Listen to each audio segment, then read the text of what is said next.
Okay दोस्तों, तो दो तीन मजेदार चीज देखते हैं। पहले क्या है मेरे पास? मेरे पास एक नॉर्मल कंटेनर है। यहां पर जो डेंसिटी है वो है मेरे पास रो, और इसका जो रूट मीन स्क्वायर वेलोसिटी है वो है सी। तो ऑब्वियस सी बात है,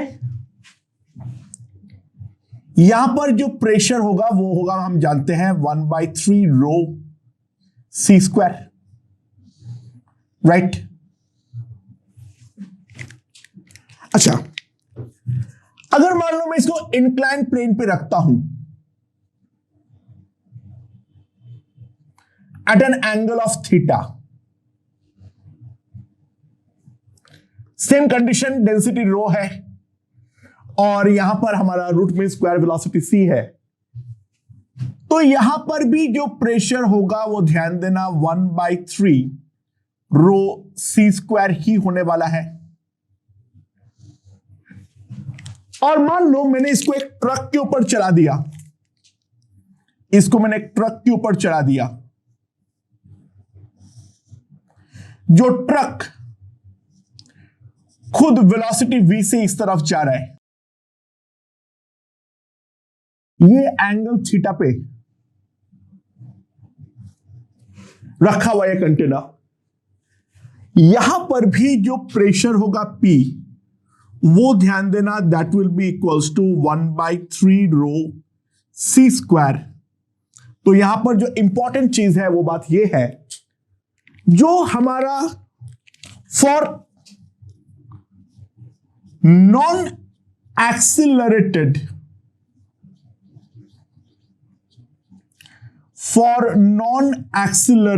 containers,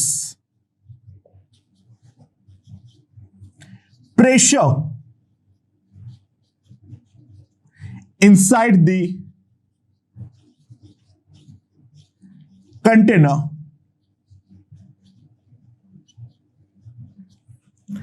for non-accelerated containers, pressure inside the container will be same for all, irrespective of orientation. The pressure inside the container will be same irrespective of the orientation and the velocity of the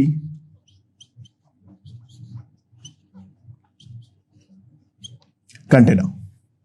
बस acceleration नहीं होना चाहिए।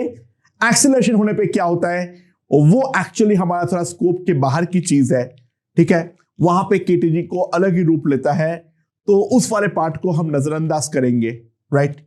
पर बाकी जो orientation है और या फिर जो हमारा कंटेनर का वेलोसिटी है, वो चीजों का प्रेशर पे कोई इफेक्ट नहीं होता है।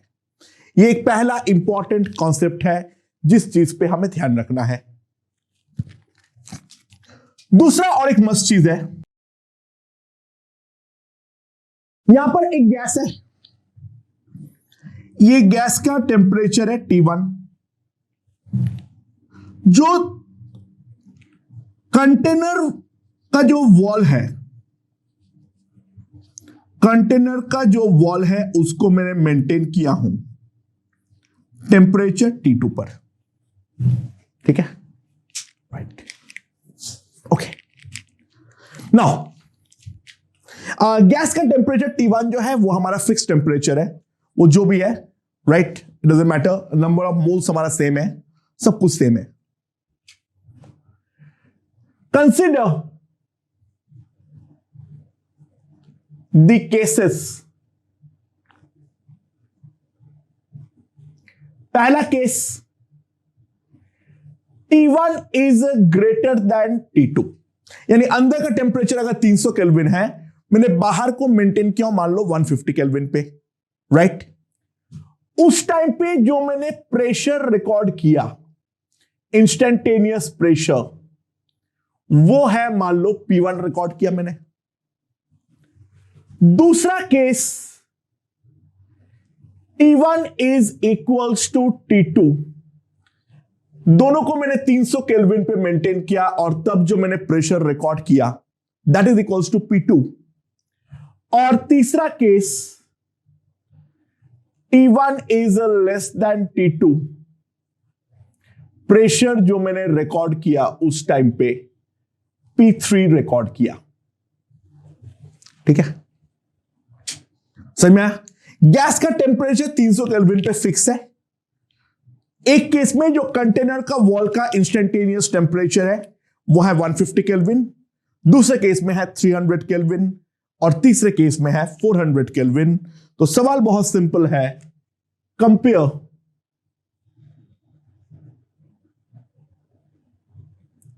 P1, P2 and P3।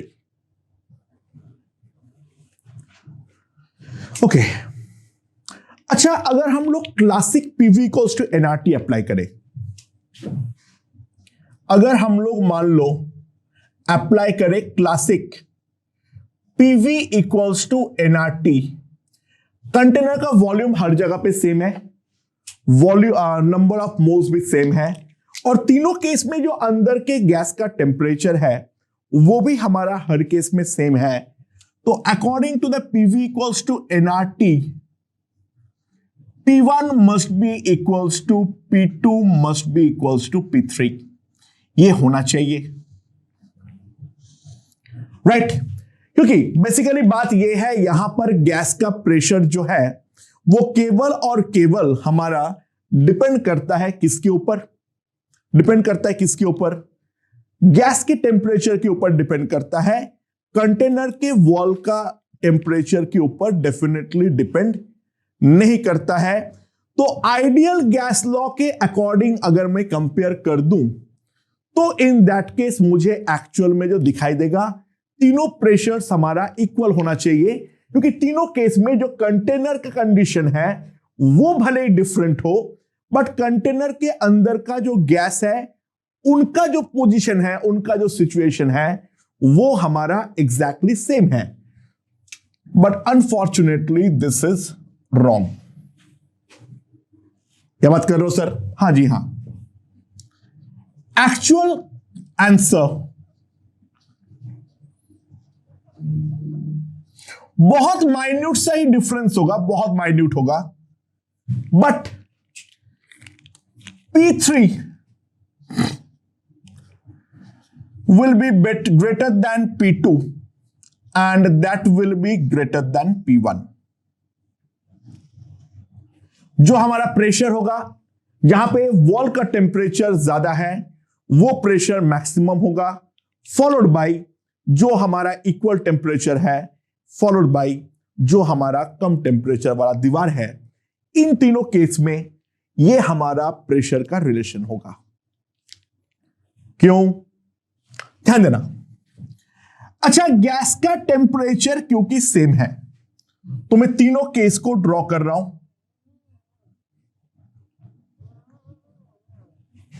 पहले केस में मेरा दीवार है 150 केल्विन पे, दूसरे केस में जो है वो है 300 केल्विन पे, तीसरे केस में जो हमारा ये है दीवार वो 400 केल्विन पे है।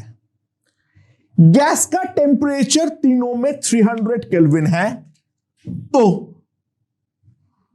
कोई एक मॉलिक्यूल जो वेलोसिटी के साथ टकराएगा वो डेफिनेटली, यहां पर अगर मैं वेलोसिटी को v मानता हूं ऑन एन एवरेज, यहां पर भी वेलोसिटी v होगी और यहां पर भी मेरा वेलोसिटी v होने वाली है। ये तीनों वेलोसिटीज हमारे पास इक्वल होंगे,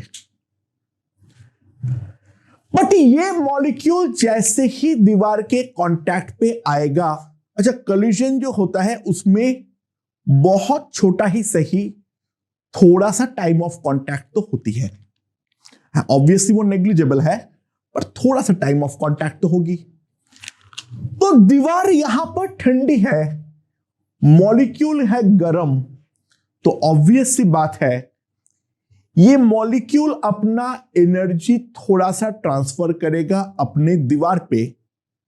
तो दीवार पे जैसे ही वो अपना एनर्जी को ट्रांसफर करेगा, तो अगर टक्कर खा रहा है 300 केल्विन के करस्पॉन्डिंग, जब वो लौटेगा तो उसका टेम्परेचर लाइक 298 299 केल्विन बनेगा। तो यहां पर जो हमारा जिस वेलोसिटी से वो वापस आएगा वो डेफिनेटली मेरा v से थोड़ा सा छोटा होने वाला है। तो यहां पर इसके करस्पॉन्डिंग जो मोमेंटम चेंज होगा that will be definitely less than 2mv।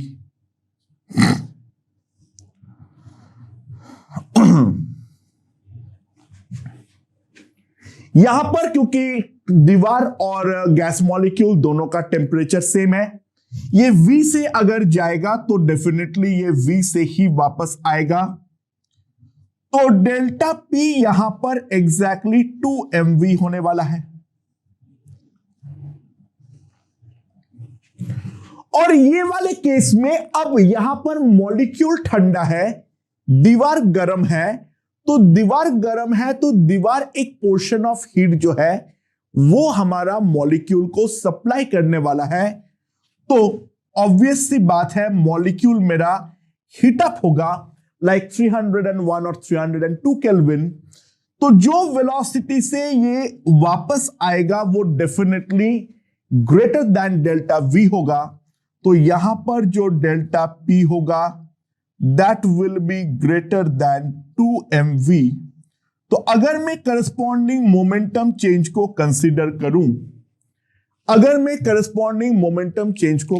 करूं, तो ऑब्वियस सी बात है यहां पर मोमेंटम चेंज हमारा मैक्सिमम है। सो मोमेंटम चेंज यहां पर मैक्सिमम है तो P3 डेफिनेटली मेरा हाईएस्ट होने वाला है।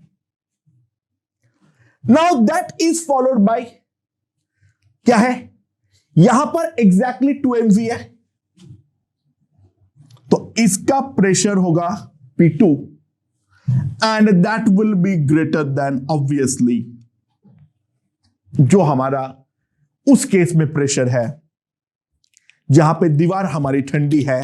और ये एक प्रैक्टिकल एविडेंस है और बिना kinetic theory of gas apply करे हम कुछ भी करके ये वाला एविडेंस को एक्सप्लेन नहीं कर सकते हैं based on the classic PV equals to nRT concept.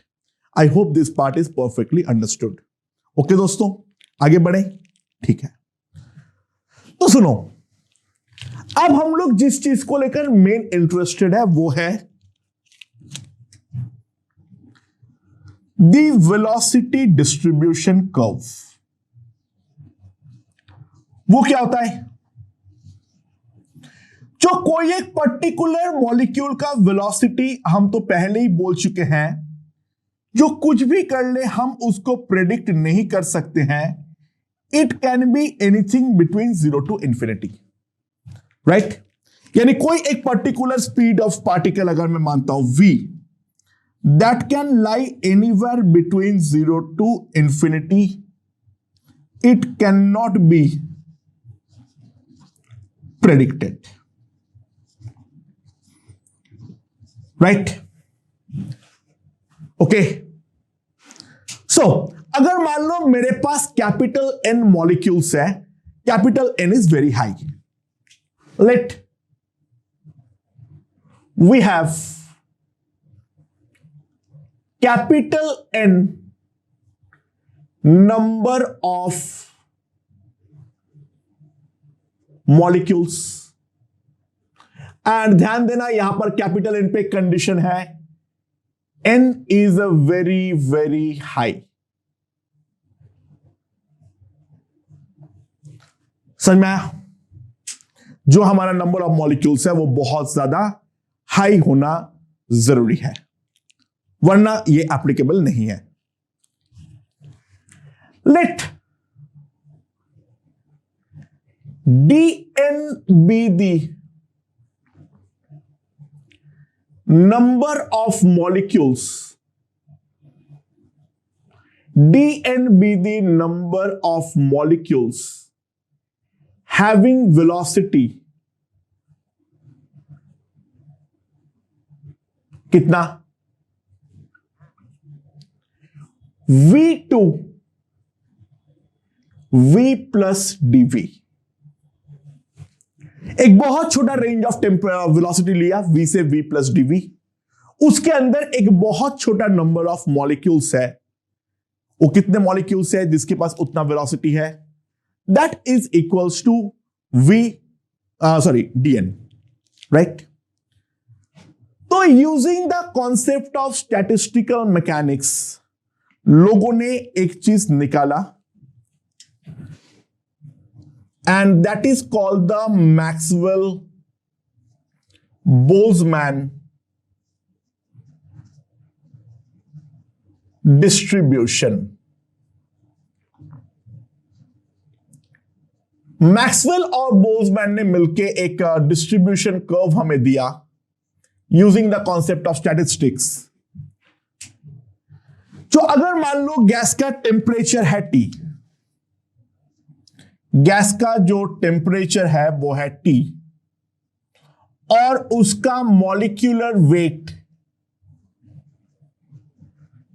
मान लो है कैपिटल M। हमने अभी रूट में स्क्वायर वेलोसिटी में भी देखे थे, कोई भी चीज का वेलोसिटी जो है वो केवल दो चीज पर डिपेंड करता है, एक है उसका टेम्परेचर और दूसरा है उसका मॉलिक्यूलर वेट। तो मैक्सवेल बोल्ट्जमैन डिस्ट्रीब्यूशन में क्या है, dn बाई n। तो dn by n basically physically क्या रिप्रेजेंट कर रहा है, n is the total number of molecules, dn is the number of molecules having velocity v से v plus dv। तो dn by n physically represent करता है the fraction of molecules having velocity v2 v plus dv। तो dn by n Maxwell Boltzmann ने हमें दिया 4 pi v square into capital M by 2 pi RT,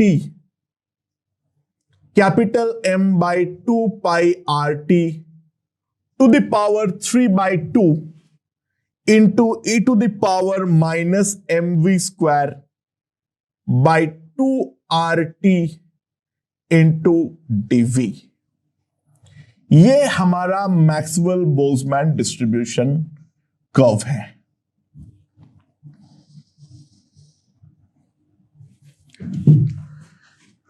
for smaller velocities, अच्छा क्या ये याद, बाय द वे ये याद रखना है, नॉट नेसेसरी, जरूरी नहीं है, इसको एनालाइज करना आना चाहिए, बाकी ये कर्व हमें याद नहीं रखना है। जो भी करेगा वो हमें ये वाला वैल्यू देने वाला है, ऑब्वियसली बात है, राइट। अच्छा तो सुनो, so for lower range of velocities ये वाला टर्म लगभग तुम्हारा 1 ही रहेगा, तो dn by n will be proportional to v square। For largest values of velocity ये वाला टर्म जो है वो वाला एक्सपोनेंशियल टर्म हमारा डोमिनेट करेगा, क्योंकि e के पावर में बड़ा टर्म बहुत ज्यादा स्ट्रॉन्ग टर्म होता है। तो स्टार्टिंग में ये v स्क्वायर के कारण dn by n इंक्रीज करेगा एंड बाद में e to the power minus x के कारण बाद में डिक्रीज करेगा। तो ध्यान देना, ये वाला डिस्ट्रीब्यूशन कर्व को अगर मैं प्लॉट करूं,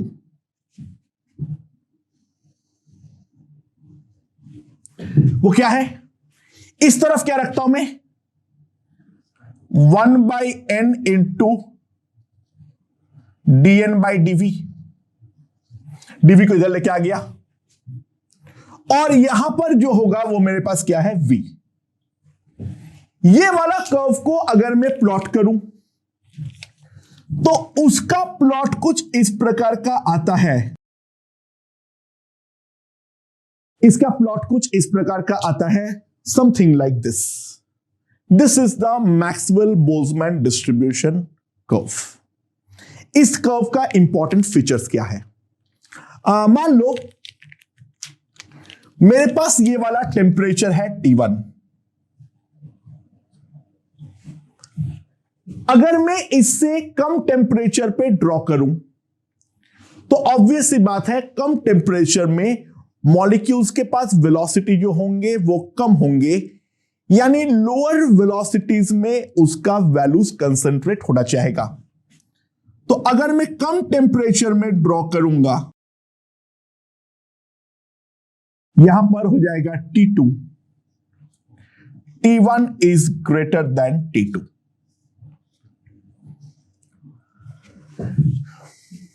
And this is drawn for the same curve।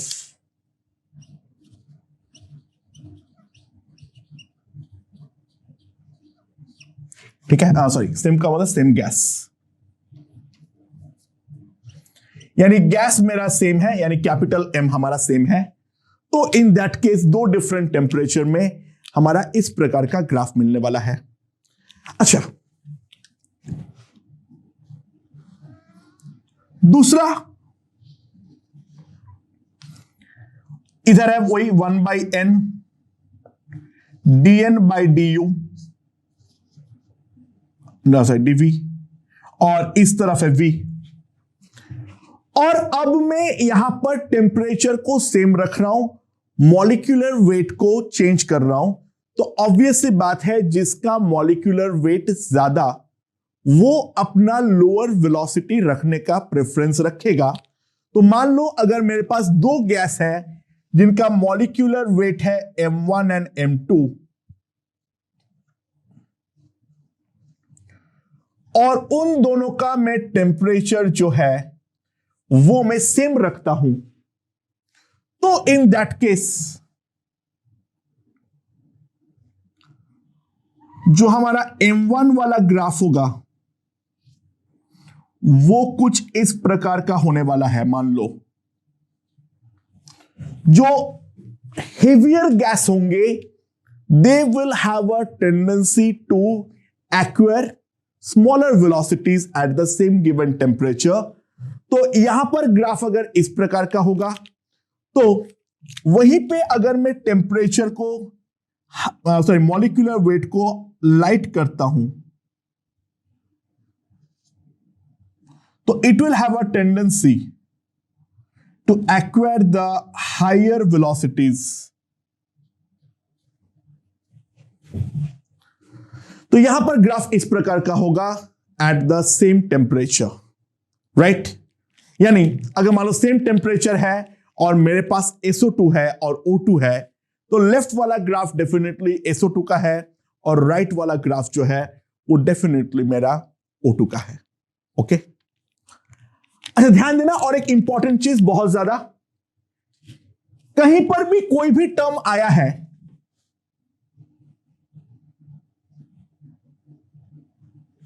यहां पर भी m/t का टर्म है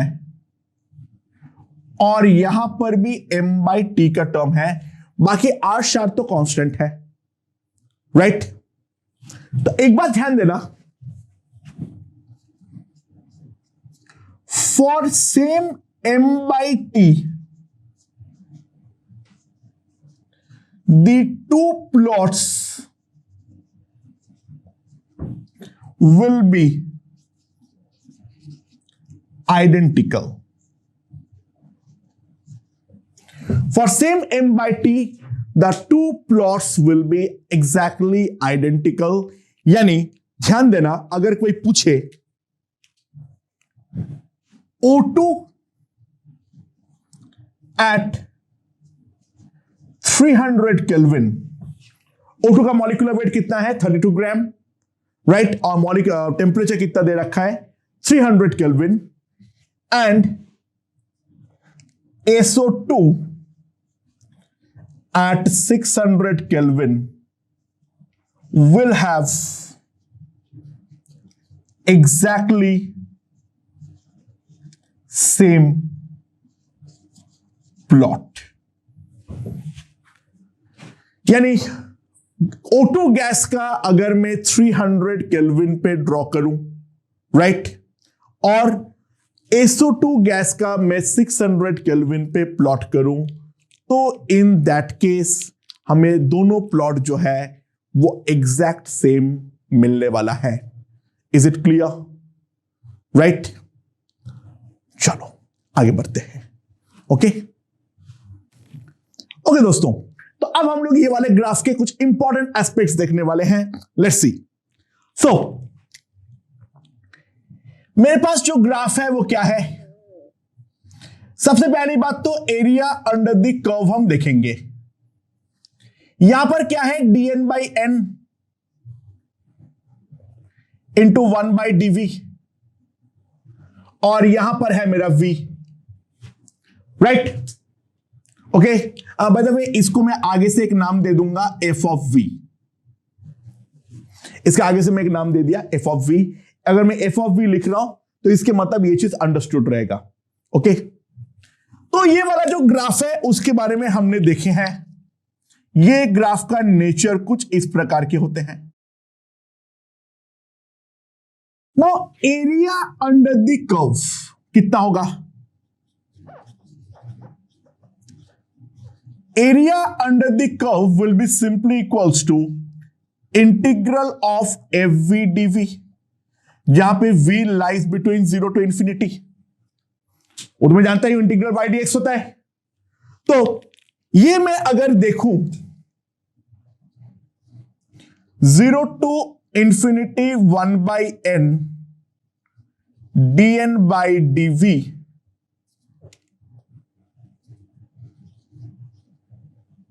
into dv, right? So now dv cut, n तो कांस्टेंट है, ये टोटल नंबर ऑफ मॉलिक्यूल्स है, and now integral dn is nothing but n। So integral जो आएगा that will be capital N by capital N, that is equals to 1। तो पहली बात तो एक इंपॉर्टेंट चीज है, area under the curve, area under the curve in all cases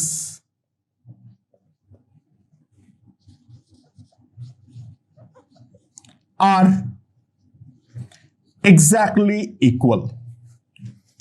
her case में एरिया अंडर द कर्व जो होगा वो तो हमारा इक्वल ही होगा, एंड उसका इक्वल टू का वैल्यू जो होगा दैट विल बी 1। इसीलिए जैसे ही हमारा ये वाला ग्राफ लेफ्ट शिफ्ट हुआ था, या लेफ्ट शिफ्ट करने पे हमारा पीक को ऊपर करना पड़ता था, और राइट शिफ्ट होने के टाइम पे ये पीक एक्चुअल में इस तरीके का होगा। समझ में आया क्या बोलना चाह रहा हूं? लेफ्ट पीक होने पर ये वाला होगा, और राइट पीक होने पे ग्राफ ऑटोमेटिकली मेरा थोड़ा सा नीचे आ जाएगा।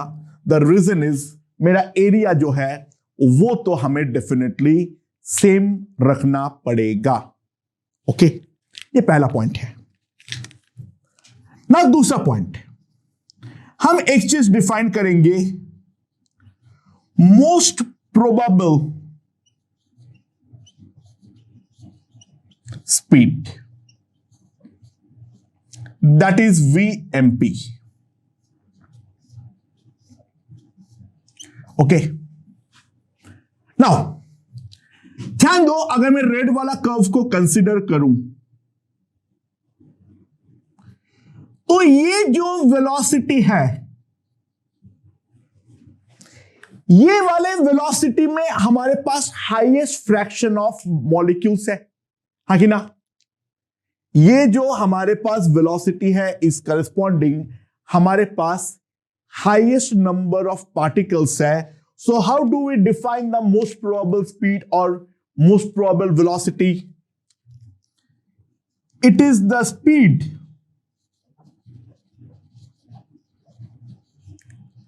which has maximum fraction of molecules, which has the maximum fraction of molecules at that particular velocity, right? तो ऑब्वियस बात है, हमें करना क्या है? अगर हमारे पास, अगर मैं देखूं एक चीज, तो VMP जो है, मोस्ट प्रोबेबल वेलोसिटी जो है, वहां पर मेरा FV जो है वो एक मैक्सिमा खा रहा है। तो एट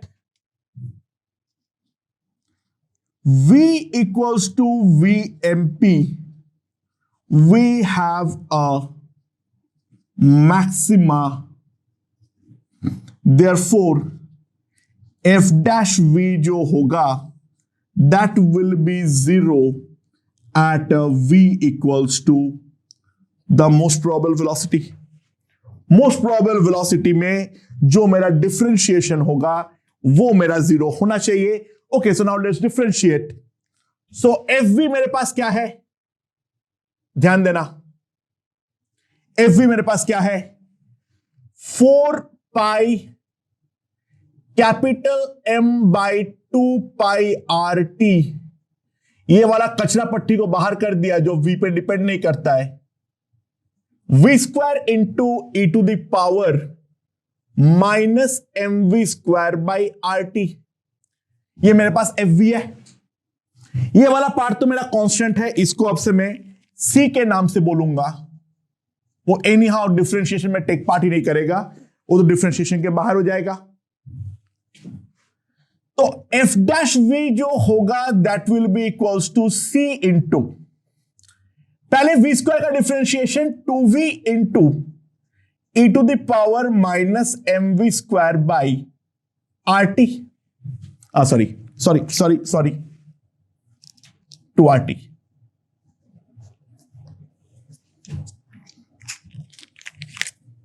ओके,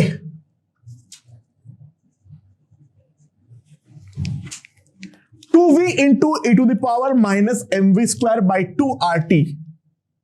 अगर मैं प्लस इसको डिफरेंशिएट करूं, e to the power minus something का डिफरेंशिएशन क्या होगा, पहले तो उसको लिख दो e to the power minus M V square by 2 R T. फिर इसके अंदर का differentiation minus 2 M V by 2 R T. ये मेरे पास आ जाएगा और इसका वैल्यू अब 0 होना चाहिए. So this must be equals to 0. तो c तो 0 हो नहीं सकता है, तो पहले खत्म कर दो.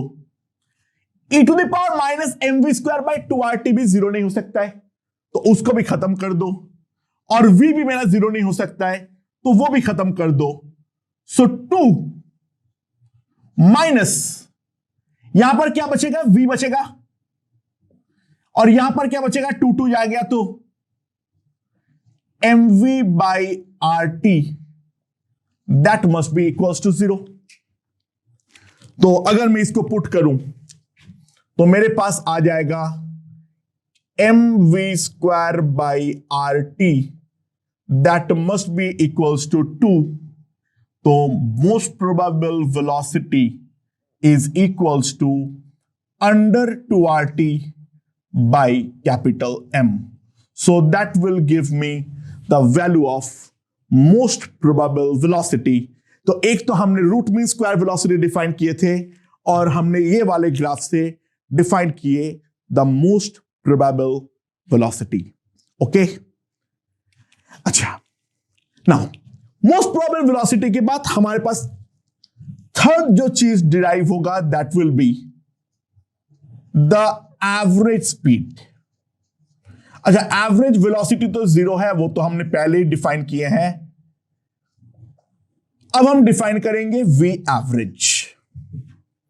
अच्छा, डिस्क्रीट केस में कैसे डिफाइन होगा, average speed V average will be equals to mod of v1 vector plus mod of v2 vector plus mod of vn vector by n. इन सब स्पीडों को ऐड करो और उसको n से अगर हम डिवाइड कर देंगे तो उस चीज को हम बोलते हैं एवरेज स्पीड. ठीक है, बाय द वे डेरिवेशन तो मैं करूंगा, लेकिन इसका वैल्यू हमें पहले याद रखना है. डेरिवेशन भूल भी जाओगे तो एक बार के लिए मोस्ट प्रोबेबली काम चल जाएगा, लेकिन वैल्यू हमें हर हाल पे याद होना चाहिए. इसका वैल्यू होती है 8 RT बाई पाई एम. ठीक है, जो एवरेज स्पीड की वैल्यू होती है वो होती है 8 under root 8 RT by pi M. Okay, चलो सुनाओ एक्चुअल में क्या होता है. ये ऑब्वियसली बात है, एक डिस्क्रीट डिस्ट्रीब्यूशन तो नहीं है, ये कंटिन्यूअस डिस्ट्रीब्यूशन है। तो एक्चुअल डिस्ट्रीब्यूशन के बारे में अगर मैं बात करूं तो V average is defined as integral VDN by capital N, that is the total number of molecules, and ध्यान देना, this can be also written as integral V into DN by N, right?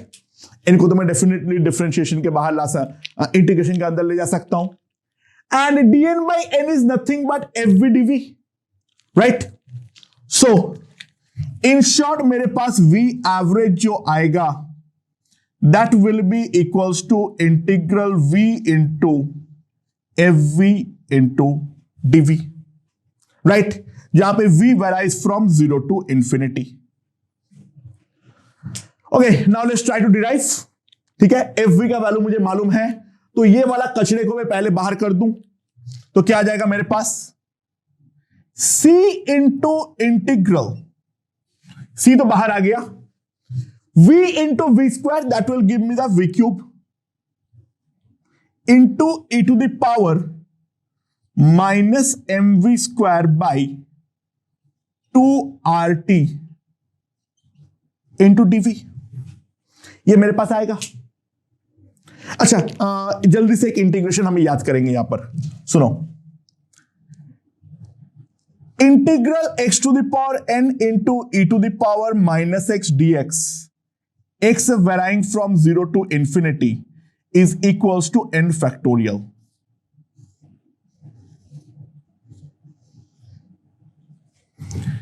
Zero to infinity x to the power n e to the power minus x dx, इसका value हमेशा होती है n factorial, ठीक है, ये याद रखना है हमें, right?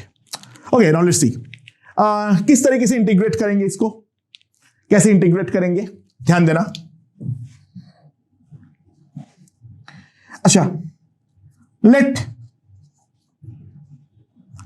mv square by 2RT is equals to x, ठीक है? सो 2mv/dv by 2RT is equals to dx. 2 is gone. तो ये वाला जो इंटीग्रेशन है इसको मैं यहां पर लेके आता हूं, तो मेरे पास क्या बनेगा, ध्यान देना, that will be equals to C into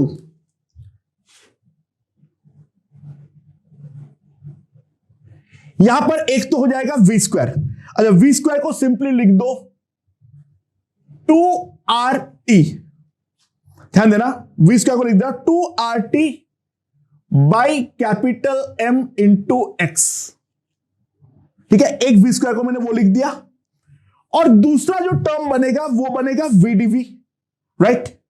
V cube को V स्क्वायर इंटू V लिख दिया, तो एक तो मैंने VdV क्रिएट कर लिया, VdV का वैल्यू जो आएगा वो क्या आएगा, RT by capital M into dx, okay?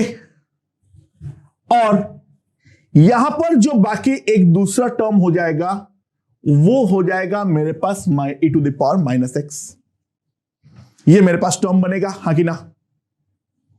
ये समझ में आया है या नहीं आया है? क्या क्या समझ में आया? यहां पर जो V स्क्वायर का टर्म है वो मैंने एक लिख दिया, एक VdV का टर्म लिख दिया, और ये तो मेरा ऑटोमेटिकली बन गया e to the power of minus X. Okay, तब ध्यान दो, तो ये मेरे पास आ जाएगा C into R square T square, sorry 2C into by capital M square integral x into e to the power minus x dx, and that is integrated from 0 to infinity. ये वाला फंक्शन को इस्तेमाल करते हुए साफ साफ मैं देख सकता हूं this will be simply equals to n factorial. तो ये अगर मेरा n फैक्टोरियल है, n इज 1, तो ये पूरा इंटीग्रेशन चला गया 1। तो ये वाला इंटीग्रेशन अगर 1 चला गया है तो v एवरेज का जो वैल्यू आएगी मेरे पास 2 इंटू c का वैल्यू अब लिखते हैं, वो क्या है मेरे पास 4 pi into m to the power 3/2, 2 pi to the power 3/2, RT to the power 3/2 into कितना आ जाएगा मेरे पास RT का होल स्क्वायर बाई m का स्क्वायर, यह आ जाएगा मेरे पास। Okay, so now if we calculate, यहां पर देखो RT टू द पावर 3/2 है, यहां पे RT स्क्वायर है, तो यहां पर तो रूट RT हो गया। ठीक है, यहां पर m टू द पावर 3/2 है, यहां पर m स्क्वायर है, तो यहां पर रूट m हो गया। राइट, यहां पर ऊपर 8 है, यहां पर जो है वो है √8, तो यहां पे √8 हो गया। यहां पर ऊपर है पाई, यहां पर है पाई टू द पावर 3/2, तो यहां पर हो गया √पाई। राइट, तो सिंपली मेरे पास जो v एवरेज का वैल्यू आएगी, v average is equals to √8 RT by pi m। That is the value of average velocity, जो कि हम यहां से निकाल सकते हैं। ओके, समझ में आया? बाय द वे, ये वाला इंटीग्रेशन में एक चीज ध्यान रखना, यहां पे n is an integer, right? n 0 है तो ऑब्वियस सी बात है, वो तो डायरेक्टली 1 है। ठीक है, इसको हम गामा फंक्शन बोलते हैं, राइट? तो एवरेज वैल्यू ऑफ स्पीड का हम डेरिवेशन कर सकते हैं, लेकिन हमें बेसिकली याद रखना है, तो याद जो रखना है वो पहले क्लियर कर लो।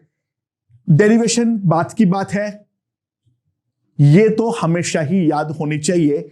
मैं डेरिवेशन इसलिए किया हूं क्योंकि अगर मान लो हमें मैक्सवेल बोल्ट्जमैन डिस्ट्रीब्यूशन के अलावा कोई एक नया डिस्ट्रीब्यूशन दे दे, जो कि दे सकता है, हम क्वेश्चंस भी करेंगे, तो इन दैट केस हमें किस तरीके से चीजों को सोचना है वो मैं एक बार पूरा का पूरा सॉल्व कर दूंगा। मैं डिराइव सारे करूंगा, राइट? समझ में आया? एंड उसके बाद आंसर्स जो है वो हमें याद रखना है। एंड थर्ड जो है वो है root mean square speed, VRMS।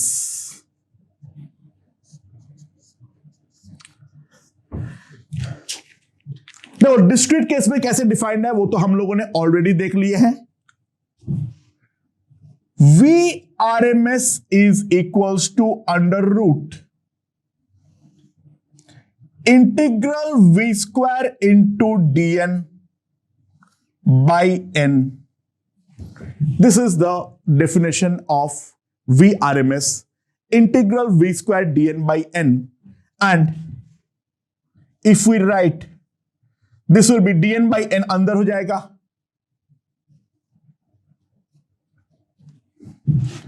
तो VRMS will be equals to under root integral v square into f of v dv। तो ये वाला इंटीग्रेशन मुझे करना पड़ेगा फ्रॉम 0 टू इंफिनिटी, तब मेरे पास क्या आ जाएगा, RMS value of the velocity. Integration में करके दिखाता हूं, बट वैल्यू हमें पहले याद रखनी है, वो कितनी है, under root 3RT by capital M। तो एक चीज हमेशा याद रखना, जो हमारा VRMS है वो हमेशा ग्रेटर है वी एवरेज से, जो हमारा हमेशा ग्रेटर है मोस्ट प्रोबेबल स्पीड से। Okay, so now we will derive the root mean square velocity, right? चलो देखते हैं। ओके दोस्तों, तो अब हम लोग root mean square velocity derive करते हैं। उसके लिए एक स्टैंडर्ड इंपॉर्टेंट इंटीग्रल हमें पता होना चाहिए। ये वाला इंटीग्रेशन आगे आप लोग सीखोगे। 0 to infinity x to the power n e to the power minus x squared dx।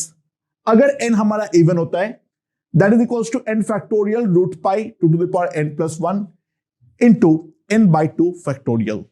That is the value. ये वाला इंटीग्रेशन का वैल्यू हमें याद होनी चाहिए, राइट? सो हम पहले निकालते हैं V R M S square, last में रूट लगा देंगे। तो वो क्या था? 0 to infinity v square into f of v into dv। ये हमारे पास था। तो उसके अंदर ये वाला जो बिना काम का पार्ट है, इसको तो मैंने पहले ही बोला था c बन के बाहर निकाल दो। तो चलो इसको निकाल देते हैं।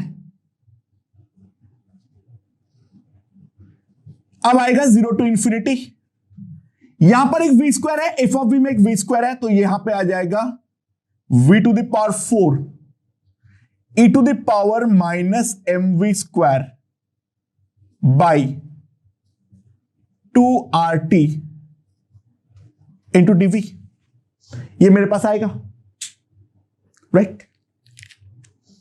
अंडरस्टूड? ओके, तो अब नेक्स्ट स्टेप में क्या है, ध्यान दो। mv स्क्वायर बाई 2RT, इसको ले लो x square. mv square by 2RT, इसको ले लो x स्क्वायर, ठीक है? तो यहां पर मैंने basically e to the power minus x square create कर दिया। तो v स्क्वायर का वैल्यू मेरे पास कितना आ जाएगा? 2RT divided by capital M into x square, right? Is it clear? Hope so. So now let's see. तो अब मेरे पास क्या आ जाएगा? ये वाला जो इंटीग्रेशन है c इंटू इंटीग्रल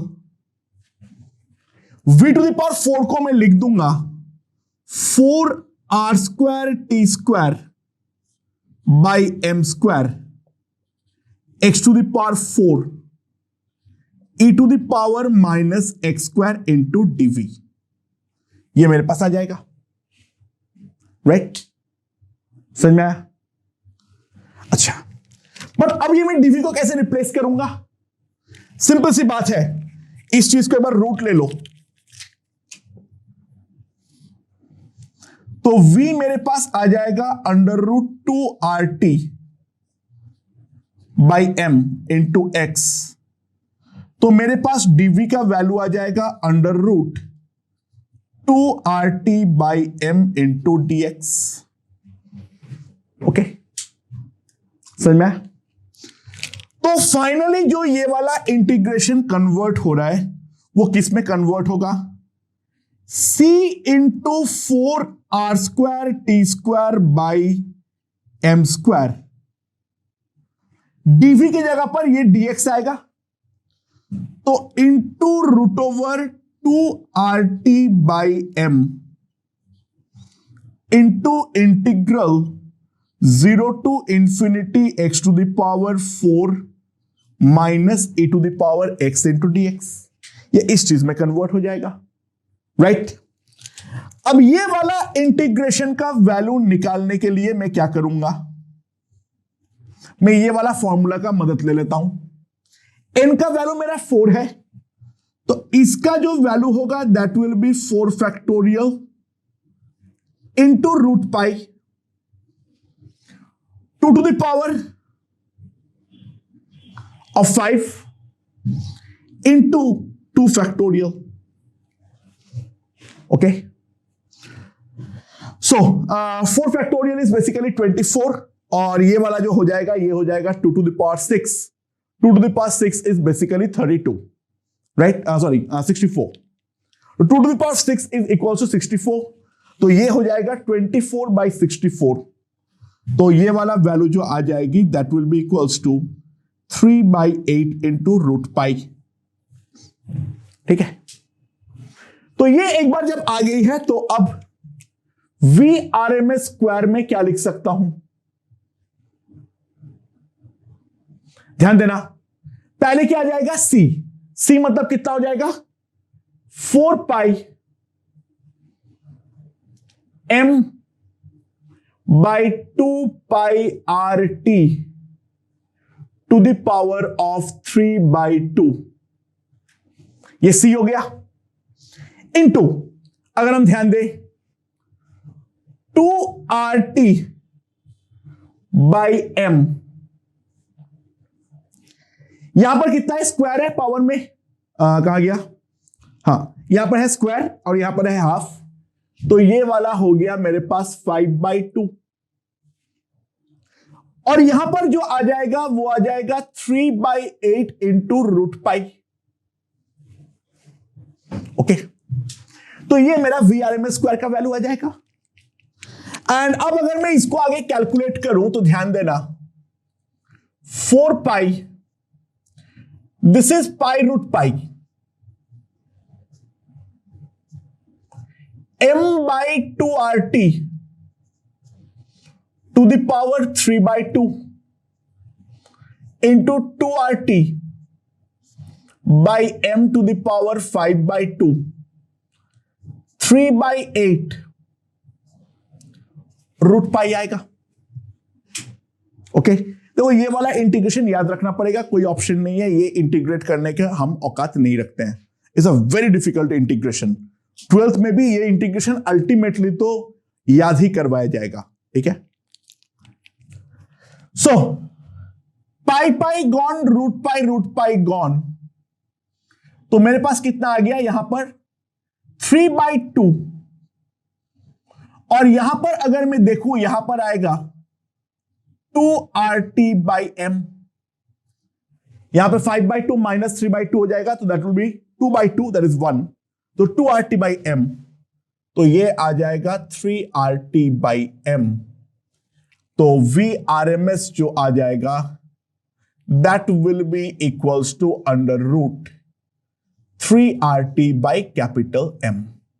तो with the help of Maxwell Boltzmann distribution हम लोगों ने तीनों वैल्यूज ऑफ वेलोसिटीज को डिराइव कर चुके हैं. एंड सो मैं अगर ग्राफ में तीनों को प्लॉट कर दूं एक बार जल्दी से, तो यहां पर है मेरे पास f of v, यहां पर है मेरे पास v. So the graphs look something like this. ये है VMP,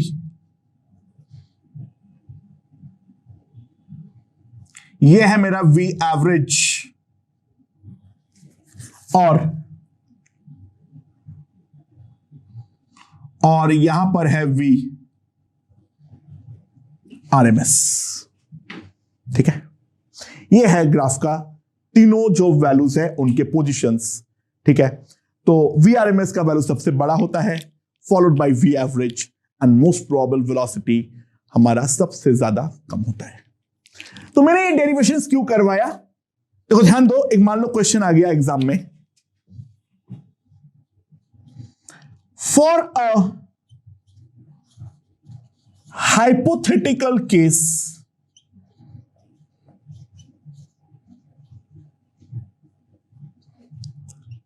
तुम्हारे पास कैपिटल N मॉलिक्यूल्स है जिसका संख्या सफिशिएंटली हाई है. ठीक है, f of v जो है that is equals to c into v square. v अगर लेस देन और इक्वल्स टू v नॉट हो, जीरो से तो बड़ा है ही है, 0 for v greater than v not. तो पहला तो ये है प्लॉट द ग्राफ, पहले ग्राफ प्लॉट करो, पहला काम। दूसरा काम कंप्यूट सी,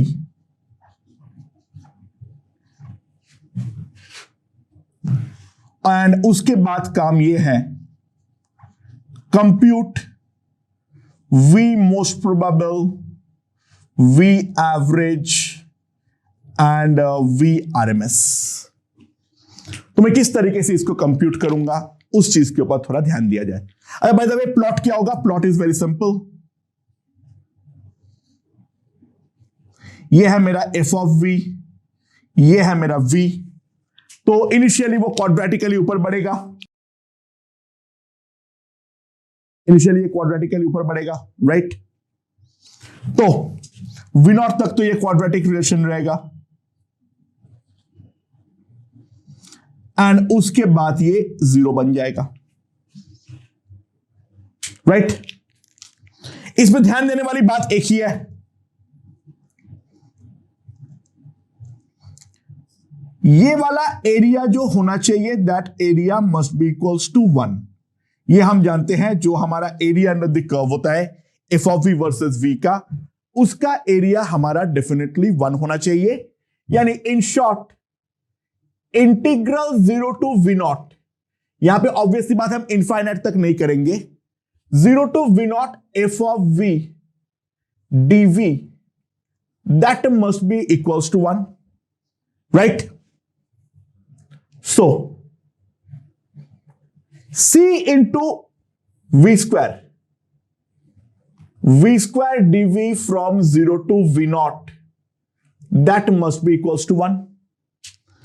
So, मेरे पास आ जाएगा C into V naught cube by 3 is equals to 1, यानी मेरे पास C का वैल्यू आ जाएगा 3 upon V naught cube। ये मेरे पास आ गया सी का वैल्यू। तो एरिया अंडर द कर्व पहले 1 होना चाहिए, जो पहले मैंने कॉन्सेप्ट पढ़ाया था वहां से पहले मेरा सी का वैल्यू आएगा। अच्छा by the way most probable में कुछ नहीं सोचना है, मोस्ट प्रोबेबल तो डेफिनेटली वी नॉट ही है, क्योंकि ये स्ट्रिक्टली इंक्रीजिंग फंक्शन है। F of V is strictly increasing, यानी वो बढ़ते जा रहा है, बढ़ते जा रहा है, बढ़ते जा रहा है। तो maximum of F of V तभी आएगा जब अपना स्पीड का भी मैक्सिमम वैल्यू आएगा। तो सिंपल सी बात है v of MP will be equals to V not. अच्छा by the way it will make the thing very interesting अगर इक्वालिटी का साइन दूसरी जगह पर होता। अगर ये v less than V not होता और v ग्रेटर देन और इक्वल्स टू वी नॉट होता, तो मैं ये बोलता जो हमारा वेलोसिटी मोस्ट प्रोबेबल है वो हमारा डिफाइंड ही नहीं है। The reason is pretty simple and straightforward. ध्यान देना क्या है फंडा, जो यहां पर वैल्यू है वो एग्जैक्ट वी नॉट कभी ले नहीं पाएगा, जिस कारण पे यहां पर जो हमने वी नॉट लिख दे रहे हैं वो हम लिख नहीं पाएंगे। वी नॉट से थोड़ा कम होगा, लेकिन कितना कम होगा उसके बारे में हम कुछ नहीं बोल पाएंगे। तो इक्वालिटी के साइन अगर ऊपर के बदले नीचे होता तो हम यही लिखते जो the most probable velocity is not defined. Okay, बाकी किसी में कुछ फर्क नहीं पड़ता। Okay, now V average by definition क्या है? 0 to infinity v into F of V DV. ये तो मैंने पहले ही बताया था, राइट। तो क्या होगा मेरे पास? एफ ऑफ वी क्या है मेरे पास? सी ऑफ वी स्क्वायर, और इंफिनिटी के बदले ऑब्वियसली बात है इंफिनिटी तक कर सकते हो, doesn't matter, but we not के बाद तो एफ ऑफ वी 0 है, तो वो वाला इंटीग्रेशन ऑटोमेटिकली 0 हो जाएगा। सो यहां पर effective integration 0 to V not ही होने वाला है मेरे पास। तो क्या होगा? F of V C into V square, तो सी मेरा यहां पे चला गया, integration of V cube DV from 0 to V not, तो मेरे पास वी एवरेज का वैल्यू आ जाएगा C, that is 3 by V0 cube into V0 to the power 4 by 4, तो V एवरेज मेरे पास आ जाएगा 3/4 into V0. That will be my average speed, right? और अगर मैं RMS के बारे में बात करूं तो V RMS स्क्वायर कितना होता है? 0 to infinity, बट यहां पे तो V0 तक ही करूंगा. V square into F of V dV, ये भी हमने पहले पढ़े थे. Now F of V CV square, तो C तो बाहर ले लो, C into integral V to the power 4 dV from 0 to V0. ठीक है, सही में आया? So V RMS square C, that is equals to 3 by V0 cube into कितना आ जाएगा? V0 square by 5, right? So V RMS square is equals to root of 0.6 into V0. तो V RMS जो आ जाएगा वो आ जाएगा रूट ओवर 0.6 V0.